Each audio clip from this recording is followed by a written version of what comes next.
আজকে 34 বছর পার হলো সেই 90 স্বৈরাচার গেল। মানুষের রক্ত জীবন সমস্ত কিছু পাড়িয়ে যারা ক্ষমতা এসেছিল তারা এসে গণতন্ত্রের স্বপ্ন সেটি বাস্তবায়ন করতে পারেনি।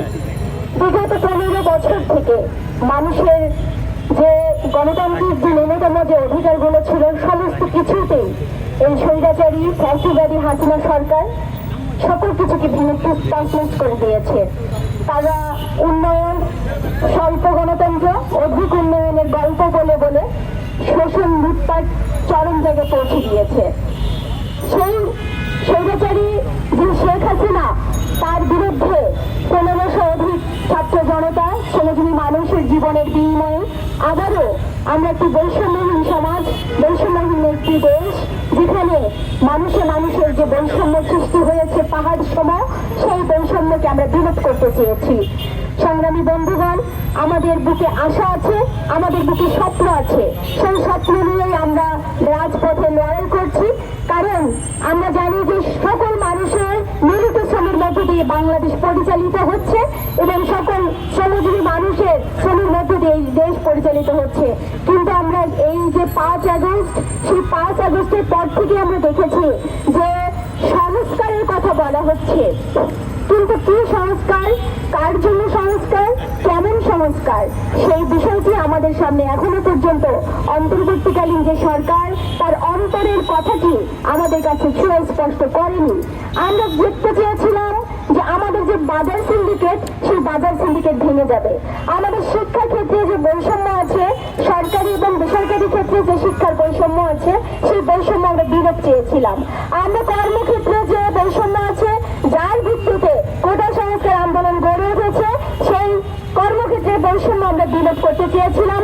সকল মানুষের কাজের ক্ষেত্রে চেয়েছিলাম, আমরা চেয়েছিলাম নারীদের একটা নিরাপত্তা হবে। আমরা দেখেছি এগুলো কোনো কিছু সংস্কার হচ্ছে না, বরঞ্চ ইতিহাস ঐতিহ্য এগুলো আমাদের যে অনেক যে সংগ্রামের মধ্যে দিয়ে যে অর্জিত যে বিষয়গুলো আছে, সেই সংশোধিত বিষয়গুলো নিয়ে, যেগুলো এস্টাবলিশ বিষয়গুলো নিয়ে, সেগুলো নিয়ে নানান ধরনের বিতর্ক আমরা দেখেছি, যেগুলি ভীষণ অপ্রাসঙ্গিক। সংগ্রামী বন্ধুগণ, তার প্রেক্ষিতে আমরা দেখি যে আমাদের শিক্ষার্থীরা দ্বিধা বিভক্ত হয়েছে। আজকে আমরা বিভিন্ন জায়গায় ঢাকা কলেজের শিক্ষার্থীরা দেখেছি আইভিআর কলেজের সাইনবোর্ড খুলে নিয়ে গিয়েছে। আমরা দেখেছি ঢাকা কলেজ, সিটি কলেজ একটা রক্তাক্ত যে সংঘর্ষে লিপ্ত হয়েছে। আমরা দেখেছি যে কেমন করে আজকে সুপার সানডে ঘোষণা দিয়ে আগের দিন ঘোষণা করে কিভাবে করে একটা কলেজ তছনছ করে দিয়েছে আরেকটি কলেজের শিক্ষার্থীরা। পরের দিন একই রকম করে মেগা মানডে ঘোষণা করে আবার ওই কলেজটিকে তছনছ করে দেওয়া হয়েছে। তাহলে আমাদের দেশে যে একটি সরকার আছে, একটি প্রশাসন আছে, তাকে বোঝা যায় শিক্ষার্থীরা সংঘর্ষে লিপ্ত হচ্ছে ঘোষণা দিয়ে সেগুলোকে রোখার মতো কি কোনো ব্যবস্থা আমাদের রাষ্ট্রে নেই, আমাদের প্রশাসন ব্যবস্থা নেই? সংগ্রামী বন্ধুগণ, সেই প্রশ্ন আমরা রাখতে চাই।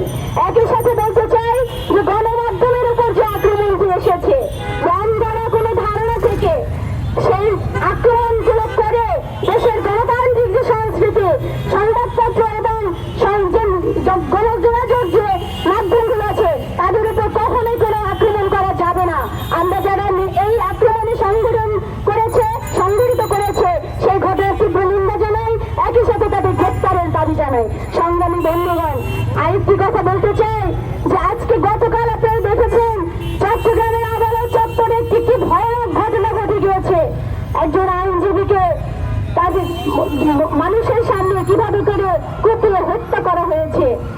এই দেশে সার্বভৌমিকতা নতুন নয়, কিন্তু দেশের মানুষের আকাঙ্ক্ষা ছিল একটা সম্প্রীতির বাংলাদেশ হবে, যেটা আমরা সেই ফয়সালা করেছিলাম 71-এ।